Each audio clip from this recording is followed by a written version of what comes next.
L'ombre, la lumière et le chemin vers soi. Bienvenue sur l'esprit de Jung. Ici, nous explorons les profondeurs de l'âme pour donner un sens à votre histoire. Ce que j'ai observé au fil des années, c'est que les personnes qui avancent véritablement dans leur existence ne sont pas nécessairement celles qui forcent le plus, ni celles qui tentent de tout contrôler avec une rigidité féroce. Bien souvent, ce sont celles qui ont appris à relâcher la tension intérieure au moment juste. Quand l'esprit se détend réellement, quelque chose de profond change dans la manière dont nous percevons le monde, mais aussi dans la manière dont le monde nous répond. Ce n'est pas une idée abstraite, ni une formule rassurante destinée à apaiser momentanément. C'est un phénomène psychologique très concret, observable, presque mécanique dans sa régularité. Un esprit tendu fonctionne en circuit fermé. Il répète les mêmes schémas, anticipe les mêmes dangers, se protège contre les mêmes menaces imaginaires. Un esprit détendu lui devient perméable. Il capte davantage d'informations subtiles, établit des liens plus justes entre les événements, laisse émerger des réponses qui étaient déjà présentes, mais demeuraient invisibles sous la pression mentale constante. Beaucoup de personnes me confiant qu'elles aimeraient lâcher prise, mais qu'elles ont peur que tout s'effondre si elles cessent de contrôler. Cette peur est parfaitement compréhensible, car notre cerveau associe souvent la détente à un danger potentiel. Comme si relâcher la vigilance signifiait perdre le contrôle de sa vie, abandonner la barre du navire en pleine tempête. Prenez une respiration lente. Sentez ce qui se passe dans votre poitrine juste maintenant. En réalité, c'est l'inverse qui se produit. Lorsque nous sommes constamment sous tension, notre système nerveux reste bloqué dans un état d'alerte qui réduit drastiquement nos capacités d'adaptation. Nous devenons moins créatifs, moins lucides, moins disponibles émotionnellement. La détente n'est pas une absence d'attention, c'est un changement de qualité de l'attention. Elle devient plus large, plus souple, moins défensive sur le plan psychologique. Cela s'explique par le fonctionnement même du cerveau. Lorsqu'un individu est stressé de manière chronique, certaines zones liées à la peur et à la protection prennent le dessus sur toutes les autres fonctions. Dans cet état, l'esprit privilégie ce qui est connu. Même si ce connu est profondément inconfortable, il préfère la répétition à l'inconnu, la sécurité du familier à l'exploration du nouveau. Quand la détente s'installe, même brièvement, l'activité mentale se réorganise. Les zones cérébrales associées à la réflexion, à la prise de recul et à l'intuition retrouvent de l'espace pour fonctionner. C'est précisément à ce moment-là que des solutions apparaissent, que des décisions deviennent évidentes, que des opportunités semblent soudain accessibles. Non pas parce qu'elles surgissent de nulle part, comme par enchantement, mais parce que l'esprit est enfin capable de les percevoir. Il existait un architecte 48 ans.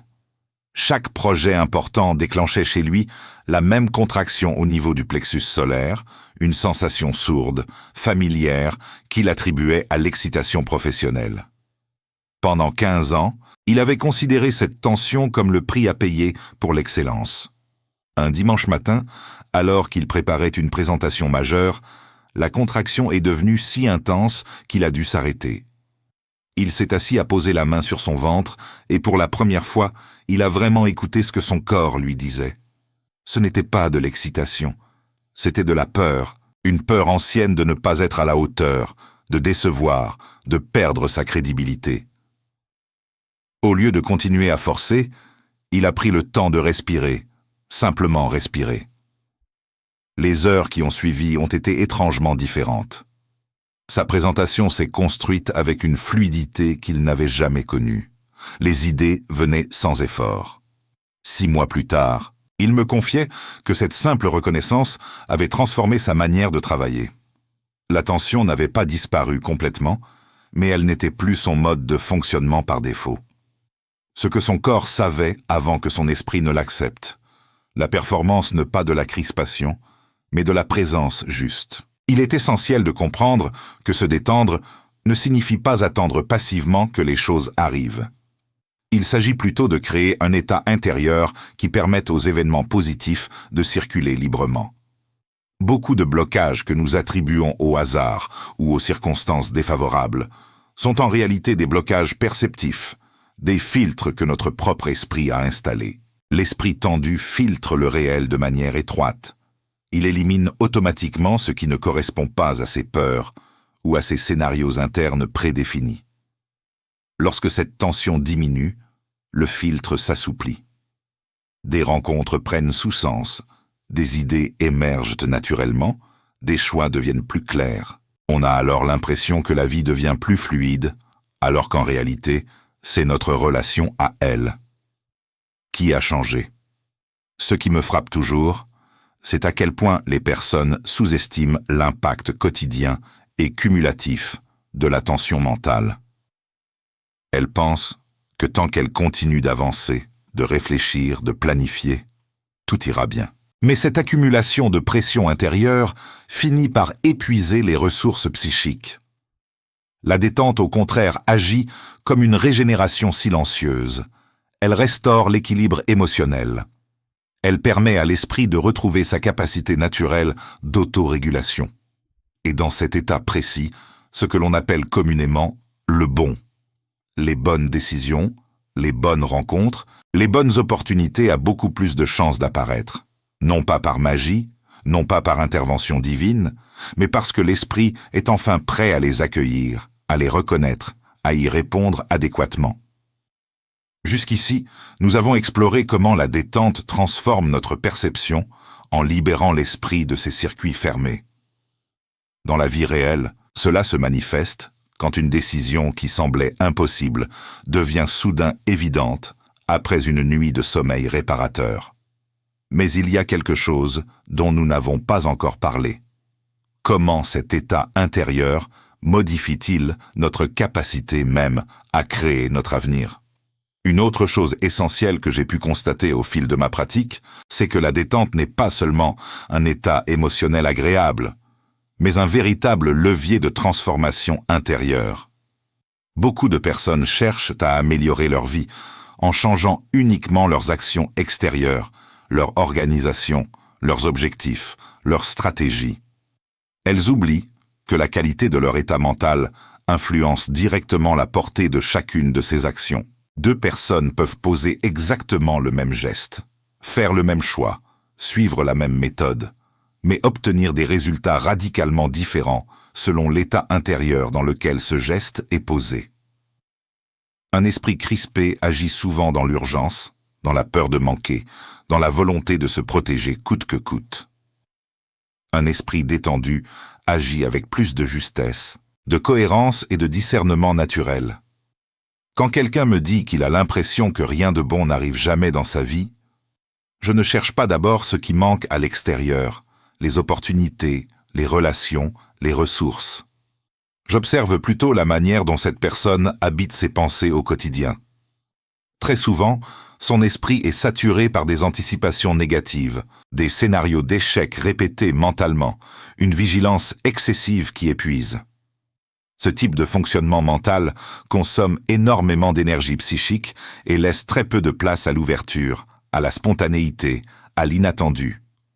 La détente dans ce contexte n'est pas un luxe de fin de semaine. Elle devient une nécessité psychologique absolue. Elle permet de desserrer les nœuds intérieurs, de réduire le bruit mental constant et de redonner à la personne un accès plus direct à ses ressources internes authentiques.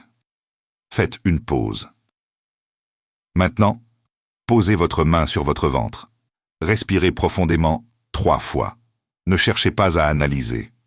Sentez simplement ce qui se passe sous votre main. Il faut aussi parler d'un malentendu fréquent autour de la notion de détente, beaucoup l'associant à l'inaction ou à la passivité, à une forme de renoncement. Ils pensent que se détendre, c'est renoncer à agir, à vouloir, à progresser, à atteindre leurs objectifs. En réalité, c'est exactement l'inverse qui se produit. La détente permet une action plus efficace précisément parce qu'elle élimine les mouvements internes inutiles, les résistances parasites, les sabotages inconscients. Lorsque l'esprit n'est plus occupé à lutter contre lui-même, il peut se concentrer pleinement sur ce qui est véritablement important. Il devient capable de s'engager sans se crisper, de persévérer sans s'épuiser, de prendre des décisions sans être paralysé par la peur de se tromper sur le plan émotionnel. La détente joue également un rôle absolument fondamental. Un esprit tendu amplifie les émotions désagréables et rétrécit les émotions positives. Une inquiétude ordinaire devient une angoisse envahissante. Une contrariété mineure devient une rumination obsédante. À l'inverse, lorsque la détente s'installe, même partiellement, les émotions retrouvent leur juste proportion naturelle. Elles circulent au lieu de s'accumuler comme une eau stagnante. Cette fluidité émotionnelle change profondément la manière dont une personne se perçoit et perçoit les événements qui composent sa vie. Ce qui semblait insurmontable devient gérable. Ce qui paraissait définitivement bloqué commence à bouger lentement, mais sûrement. Il y avait une enseignante, 3 ans. Depuis des mois, elle sentait une fatigue étrange, pas physique, mais psychique. Chaque matin, la perspective de sa journée pesait sur elle comme une charge invisible. Elle pensait que c'était l'âge ou peut-être le métier qui l'usait progressivement. Un mercredi après-midi, en plein cours, elle a senti ses épaules se contracter si fort qu'elle a dû s'excuser quelques instants dans la salle des professeurs vide. Elle s'est assise et a simplement fermé les yeux. Pas de méditation guidée, pas de technique particulière, juste fermer les yeux et respirer. Pendant ces quelques minutes, une pensée est remontée à la surface. Je n'ai pas besoin de plaire à tout le monde. Une évidence en apparence. Mais pour elle, c'était une révélation. Elle avait passé des années à anticiper les réactions de chacun, à adapter son discours, à éviter les conflits au prix de son propre équilibre. Les semaines suivantes, elle a commencé à relâcher cette vigilance excessive. Elle s'est autorisée à dire non à certaines demandes, à exprimer ses limites sans justification interminable. La fatigue a progressivement diminué, pas parce que sa charge de travail avait changé, mais parce qu'elle ne portait plus le poids de toutes les attentes qu'elle s'était elle-même imposées, ce que son corps savait déjà. La détente commence par le refus intérieur de porter ce qui n'est pas nôtre. Il est aussi intéressant de noter que la détente modifie profondément notre rapport au temps. Sous tension, tout semble urgent, pressant, menaçant. Le futur est vécu comme une source d'inquiétude permanente, un horizon de danger potentiel. Quand l'esprit se détend, le rapport au temps s'apaise naturellement. Le présent devient plus habitable, plus dense, plus réel. Et paradoxalement, c'est souvent à ce moment-là que des solutions pour l'avenir émergent naturellement. Non pas parce qu'on les force, non pas parce qu'on les cherche frénétiquement, mais parce que l'esprit a cessé de se contracter autour de scénarios rigides. Il devient capable d'envisager plusieurs possibles, d'explorer différentes voies, de s'adapter avec souplesse au changement.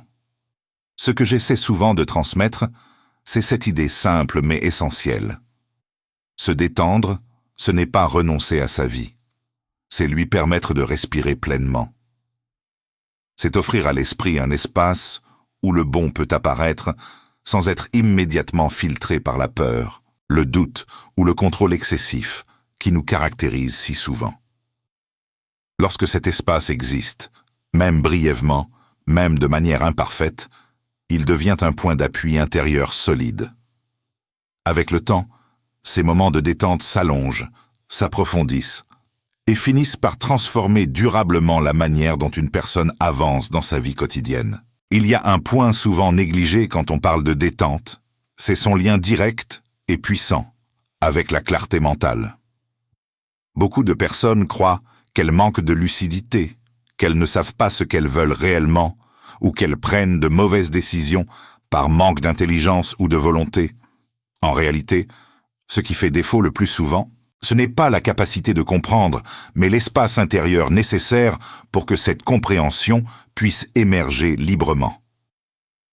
Un esprit tendu est un esprit saturé, encombré.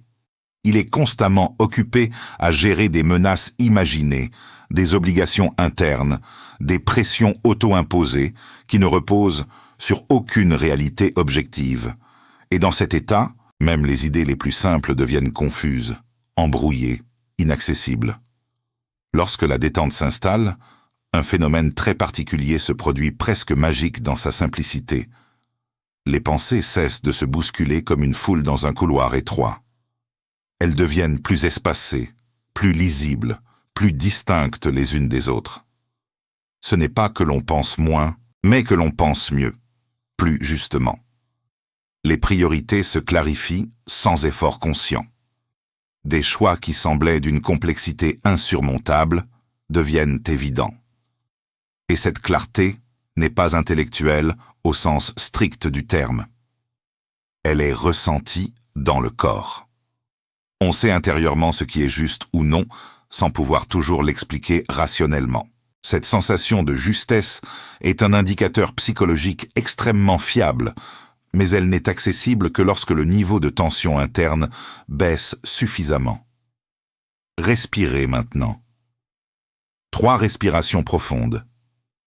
Laissez votre esprit s'apaiser quelques secondes. Il est également important de comprendre que beaucoup de résistances que nous attribuons à un manque de motivation sont en réalité des réactions de protection profondément ancrées lorsqu'une personne est constamment sous pression. Son esprit apprend progressivement à éviter tout ce qui pourrait ajouter une charge supplémentaire. Même si cette charge pourrait être bénéfique à long terme, même des opportunités objectivement positives peuvent alors être perçues comme des menaces potentielles. Changer de travail, rencontrer de nouvelles personnes, prendre une décision importante devient épuisant avant même d'avoir commencé simplement à l'idée de l'effort que cela représente.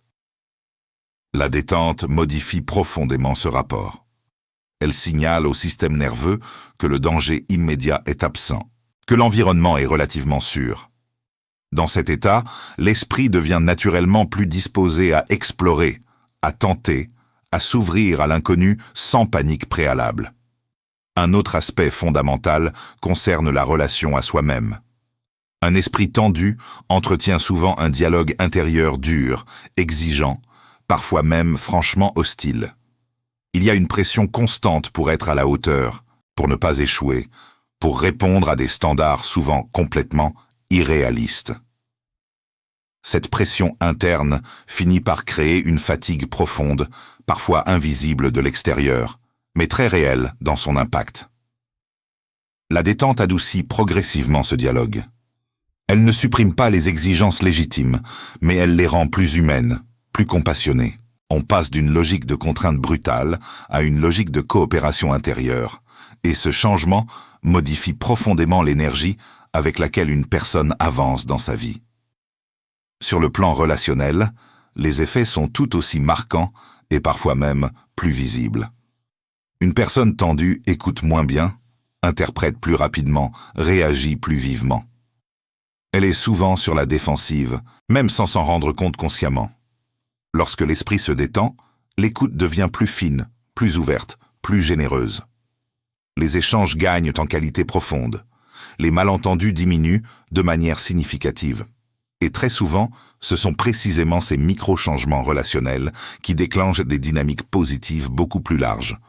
Une rencontre arrive au bon moment. Une discussion débloque une situation qui semblait figée. Une opportunité naît d'un échange plus authentique qu'à l'ordinaire. Ce qui est particulièrement frappant, c'est que beaucoup de personnes cherchent à attirer le positif dans leur vie par des stratégies complexes, des méthodes sophistiquées, des rituels élaborés, alors que le levier le plus puissant et souvent intérieur est beaucoup plus simple qu'on ne l'imagine. Créer des moments réguliers de détente authentique permettent à l'esprit de se recalibrer continuellement. Il ne s'agit pas de longues périodes d'inaction totale, mais de pauses conscientes où la pression diminue réellement, où le système nerveux se régule naturellement. Ces pauses agissent comme des respirations psychiques essentielles. Elles empêchent l'accumulation progressive de tension et permettent à l'esprit de rester disponible, réceptif, présent. Dans cet état particulier, le bon n'est plus quelque chose que l'on poursuit avec anxiété, mais quelque chose que l'on reconnaît instinctivement et que l'on accueille naturellement quand il se présente à nous. Nous avons vu comment la détente libère la clarté mentale et transforme nos relations. Concrètement, Cela se manifeste quand une conversation difficile devient soudain fluide après avoir simplement respiré 3 fois profondément. Mais il reste une question essentielle. Comment la détente influence-t-elle notre capacité à faire confiance à la vie elle-même ? Il me semble aussi essentiel de parler de la manière dont la détente influence notre capacité fondamentale à faire confiance. Beaucoup de personnes vivent avec une méfiance intérieure permanente, non pas tant envers les autres, mais envers la vie elle-même, envers le mouvement naturel de l'existence. Elles anticipent constamment l'échec, la déception, la perte. Cette anticipation crée une contraction constante, presque invisible, mais toujours présente, qui rigidifie les choix et appauvrit considérablement l'expérience quotidienne. Dans cet état contracté, même lorsque quelque chose de bon se présente, l'esprit hésite, doute, analyse excessivement, parfois jusqu'à laisser passer l'occasion qui s'offrait. La détente agit comme un signal de sécurité intérieure profonde. Elle permet à l'esprit de baisser la garde suffisamment pour envisager que les choses puissent effectivement bien se passer. Cette confiance n'est absolument pas naïve. Elle ne consiste pas à croire aveuglément que tout sera toujours facile ou agréable. Elle repose sur une expérience répétée et vécue lorsque l'on observe que dans un état plus détendu, on fait des choix objectivement plus justes, on gère mieux les imprévus et on récupère plus rapidement après les difficultés, quelque chose s'ancre profondément dans l'esprit. L'esprit apprend progressivement que la rigidité n'est pas synonyme de protection et que le relâchement n'est pas synonyme de danger. Cette rééducation intérieure est progressive, parfois lente, mais ses effets sont profonds et durables. Il est intéressant de noter que la détente modifie aussi fondamentalement notre rapport à l'échec. Sous tension permanente, chaque erreur est vécue comme une menace directe pour l'estime de soi. Elle devient une preuve supplémentaire de l'insuffisance personnelle, un argument de plus dans le procès intérieur que l'on se fait continuellement. Dans un état plus détendu, l'échec est perçu différemment. Il devient une information précieuse, un ajustement nécessaire, une étape du processus. Et cette différence de perception change radicalement la manière dont une personne persévère face aux difficultés. Au lieu de se replier après une difficulté, elle continue d'avancer avec plus de souplesse, plus de créativité, plus de résilience naturelle. Et cette persévérance tranquille est souvent exactement ce qui permet au bon de se manifester sur le long terme, au-delà des fluctuations de surface. Il existait un médecin, travaillant aux urgences. La tension était devenue son état normal, presque sa signature professionnelle. Il ne dormait plus que 5 heures par nuit et considérait cela comme nécessaire, comme le prix de son engagement. Un soir, en rentrant chez lui après une garde particulièrement difficile, il a eu un vertige si intense qu'il a dû s'arrêter sur le bord de la route. Assis dans sa voiture, moteur éteint, il a senti quelque chose céder en lui. Pas une crise, plutôt une capitulation intérieure. Pour la première fois depuis des années, il s'est autorisé à simplement ressentir sa fatigue sans la combattre immédiatement. Il a posé son front sur le volant et a pleuré pendant 10 minutes. Ce qui s'est passé ensuite l'a surpris. Une fois les larmes passées, il ne s'est pas senti plus faible, mais plus présent, plus réel. Dans les jours qui ont suivi, il a commencé à modifier des choses minuscules dans son quotidien. 15 minutes de marche avant de rentrer chez lui. Éteindre son téléphone professionnel après heure acceptée, de ne pas tout savoir, de ne pas tout contrôler. 6 mois plus tard, non seulement sa santé s'était améliorée, mais il me confiait quelque chose d'étonnant.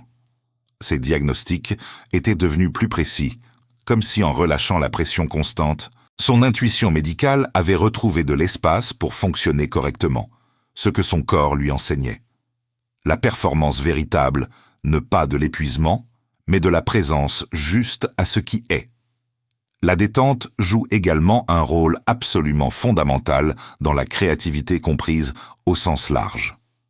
Un esprit crispé cherche des solutions connues, déjà validées, déjà sécurisées par l'expérience passée.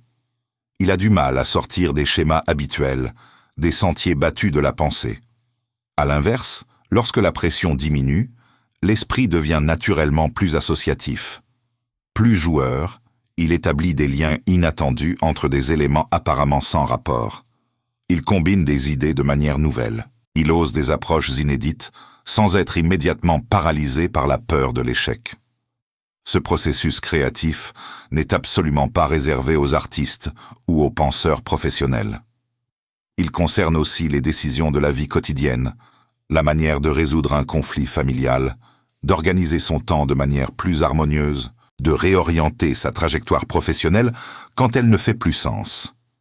Bien souvent, les solutions les plus adaptées, les plus élégantes émergent précisément dans des moments de détente, parfois même lorsque l'on cesse consciemment de chercher. Un autre point absolument crucial concerne le corps physique. On oublie trop souvent que la détente mentale passe aussi nécessairement par une détente corporelle. Les tensions accumulées dans le corps maintiennent l'esprit dans un état de vigilance permanente, créant une boucle de rétroaction constante, épaules contractées, respiration superficielle, mâchoire serrée. Tout cela envoie continuellement au cerveau un message de danger lat, de menace imminente. Apprendre à relâcher le corps, même brièvement, modifie immédiatement l'état intérieur global. Une respiration plus ample, un mouvement plus lent et conscient, une posture moins rigide, suffisent parfois à transformer radicalement l'expérience mentale. Le bon ne se manifeste pas seulement par des événements extérieurs spectaculaires, mais aussi et surtout par une sensation intérieure de cohérence et d'apaisement profond. Ce que je trouve particulièrement frappant dans ma pratique, c'est que beaucoup de personnes attendent que leur vie aille mieux pour enfin se permettre de se détendre, alors que c'est précisément l'inverse qui fonctionne. Ce n'est pas parce que tout est réglé que l'on peut enfin relâcher la pression. C'est parce que l'on apprend progressivement à relâcher que les choses commencent à se réorganiser naturellement. Cette inversion de perspective est souvent un tournant décisif dans une vie. Elle redonne à la personne un sentiment de pouvoir intérieur authentique, non pas sur les événements extérieurs, mais sur sa propre expérience. Se détendre devient alors un acte véritablement actif, presque engagé, une manière consciente de créer les conditions psychologiques dans lesquelles le bon peut apparaître et se développer durablement. Maintenant, posez ce que vous êtes en train de faire. Placez une main sur votre cœur, l'autre sur votre ventre. Respirez lentement en comptant jusqu'à 4 à l'inspiration et jusqu'à 6 à l'expiration. Faites cela 3 fois. Ne cherchez pas à comprendre. Laissez simplement votre système nerveux se réguler. Quand vous serez prêt, revenez ici. Un aspect souvent sous-estimé de la détente concerne la relation que nous entretenons avec le contrôle.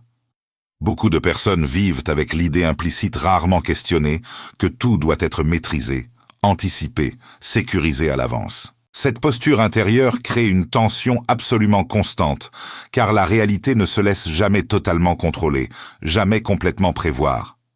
Plus l'esprit tente de tout verrouiller, plus il se fatigue, plus il devient rigide et cassant. Paradoxalement, cette rigidité réduit considérablement la capacité à faire face aux imprévus réels. La détente introduit une autre manière d'être au monde, une autre posture existentielle. Elle ne supprime pas le sens des responsabilités, mais elle assouplit profondément le rapport au contrôle. Elle permet de faire de son mieux, sans exiger de soi une maîtrise totale de l'issue finale. Quand cette souplesse s'installe progressivement, un changement subtil mais profond apparaît. Les événements imprévus ne sont plus immédiatement vécus comme des menaces personnelles. Ils deviennent des données avec lesquelles composer, des éléments à intégrer dans la danse de la vie. Cette capacité d'adaptation psychologique est au cœur même du bien-être. Elle repose moins sur la force brute que sur la flexibilité intelligente. Un esprit détendu accepte plus facilement de réajuster sa trajectoire sans se juger durement.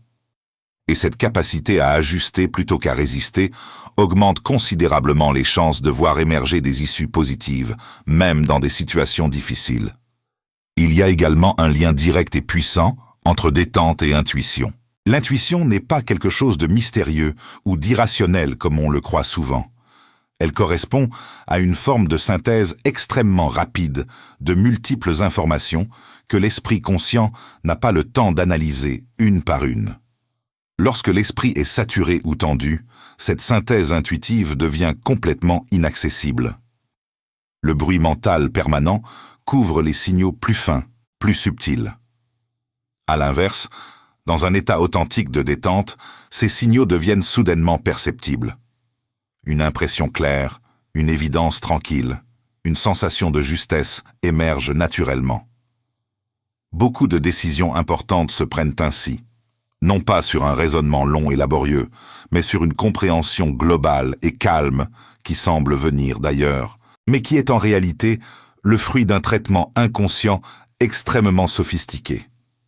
Il est important de souligner que cette détente ne se décrète pas par un simple acte de volonté. Elle se cultive patiemment. Elle se construit par des gestes simples et répétés, progressivement intégrés dans le quotidien.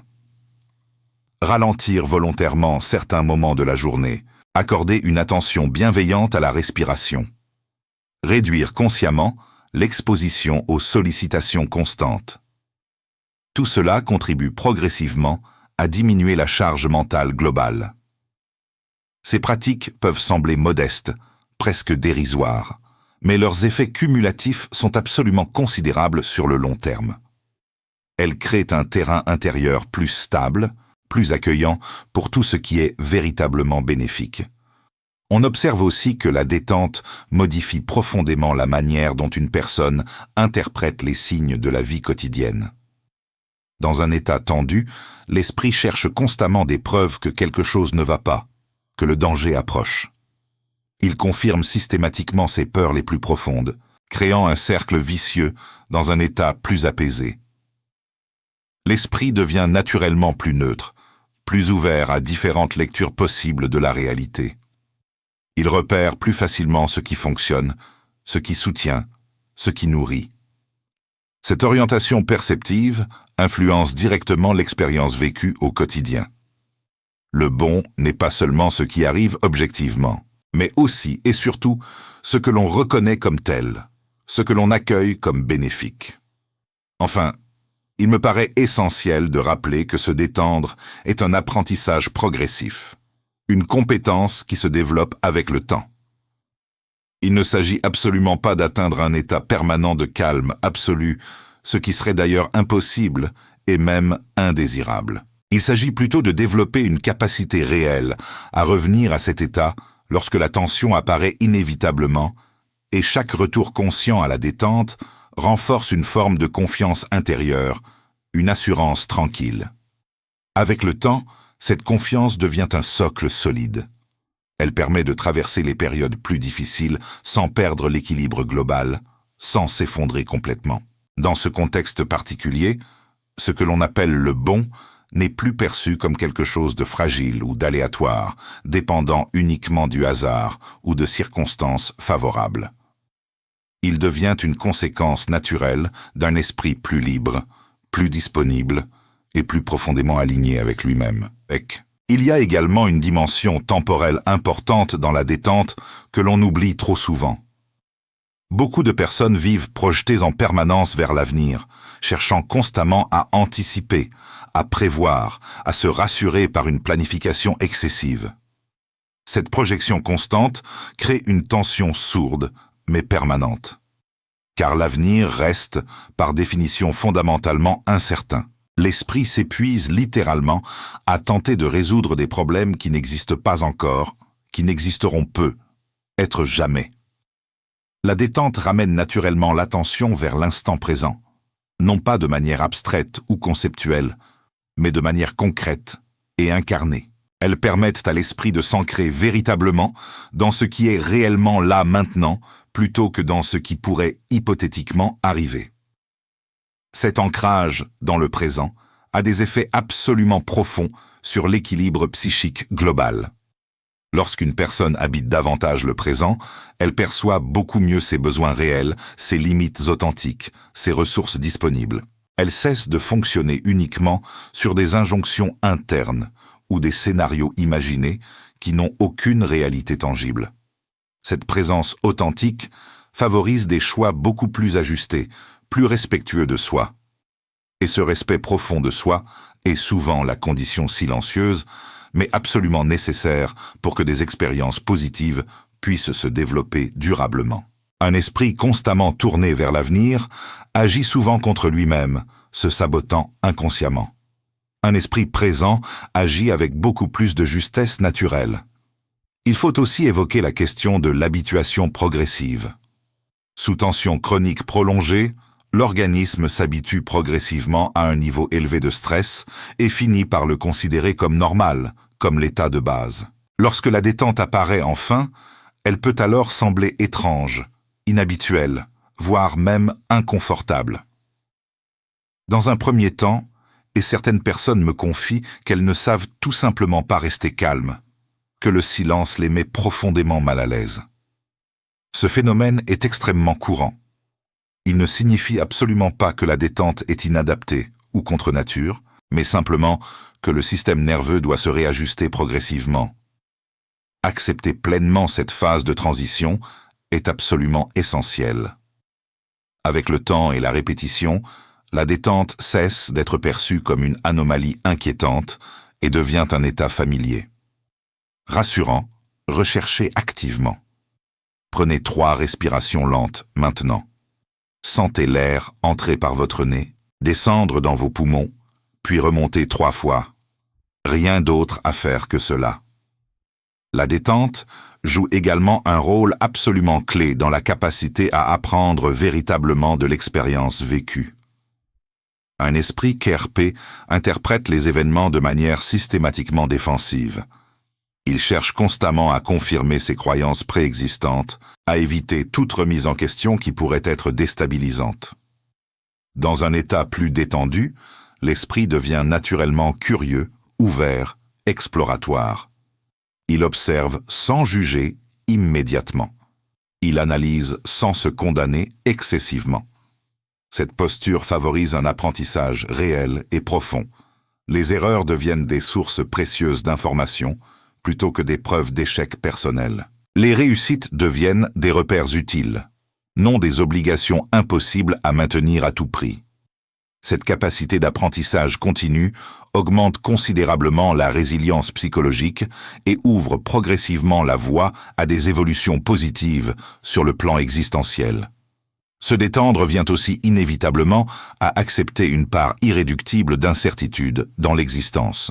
Cette acceptation ne signifie absolument pas renoncer à ses aspirations légitimes, mais reconnaître lucidement que la vie ne se déploie jamais exactement comme prévu, jamais selon le plan initial.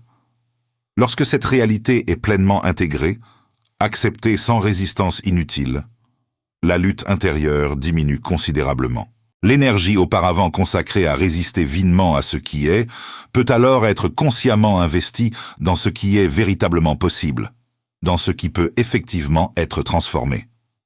C'est souvent précisément dans cet espace d'acceptation que surgissent des opportunités complètement inattendues.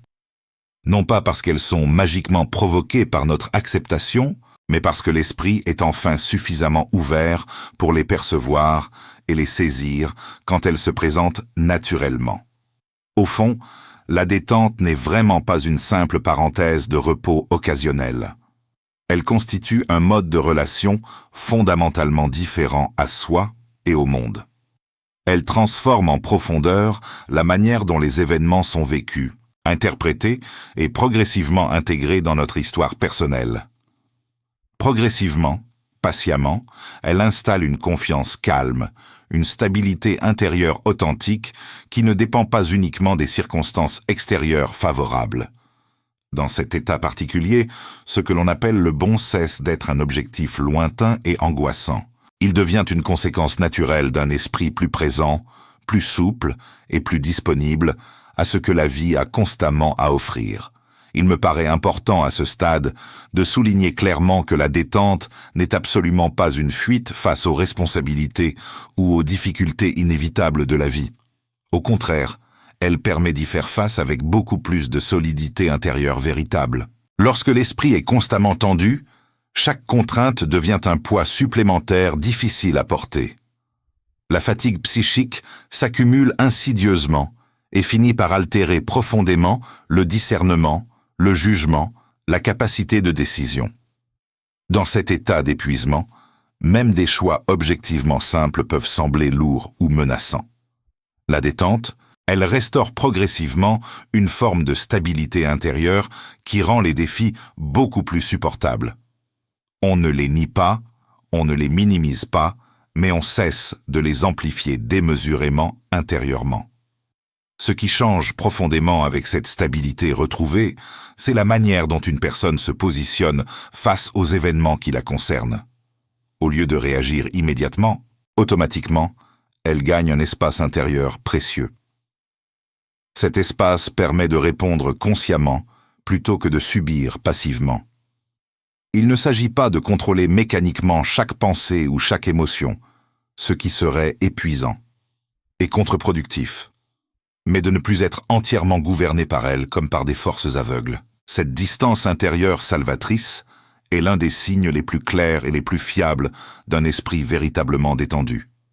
Elle donne accès à une liberté de choix réelle qui transforme radicalement la qualité de l'existence quotidienne. Il est également absolument essentiel de comprendre que la détente ne dépend pas uniquement des circonstances extérieures favorables. Beaucoup de personnes attendent passivement que leur environnement soit idéal pour enfin se sentir apaisées. Elles pensent sincèrement que le calme viendra naturellement une fois. Les problèmes tous résolus, les objectifs tous atteints, les conflits tous réglés. Cette attente maintient l'esprit dans une tension permanente car les conditions parfaites n'arrivent presque jamais, ou alors si brièvement qu'on ne peut s'y reposer. Apprendre à se détendre au cœur même de l'imperfection quotidienne est un tournant absolument majeur dans une vie. Cela permet de ne plus suspendre systématiquement son bien, être à un futur hypothétique qui recule constamment.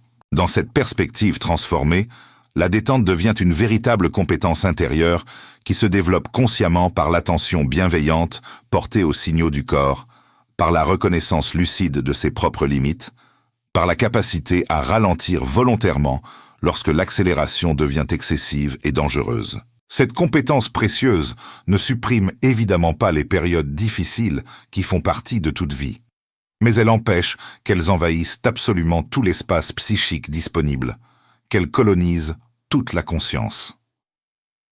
Portez votre lumière dans vos zones d'ombre. Merci d'avoir exploré l'esprit avec nous. À bientôt sur l'esprit de Jung. Si ce voyage au cœur de l'esprit résonne en vous, abonnez-vous pour poursuivre cette exploration ensemble. Monsieur.